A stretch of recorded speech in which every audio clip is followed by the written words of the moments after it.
রাজনৈতিক দল করার জন্য আপনাদের টাকা দরকার হবে, বিভিন্ন জায়গা থেকে আপনাদের টাকার অন্য রাজনৈতিক দলগুলোর সাথে যদি আপনাদের মাঠে মোকাবেলা করতে হয় তাহলে আপনাদের টাকা লাগবে।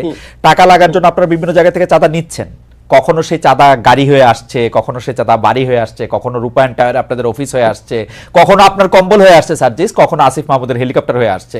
তো ওই যে চাঁদার অংশটুকু আপনারা পাচ্ছেন, সেটা পাইতে হলে আপনাদের তো কিছু না কিছু কাজ করে দিতে হবে, সেই কাজগুলিও আপনারা করতেছেন। ভাই রূপায়ণ টাওয়ারের বিষয় ভাই একদম স্পষ্ট কথা বলি, বাংলাদেশের রাজনীতি করতে বিগত রাজনৈতিক দলগুলো যেই লেভেলের টাকা খরচ করার কালচার তৈরি করেছে একদম মানে কালো টাকা দিয়ে, সেটা যদি কন্টিনিউ হয় আমাদের দ্বারা বাংলাদেশের রাজনীতি করা সম্ভব না, একদম ক্লিয়ারলি বলে দিলাম।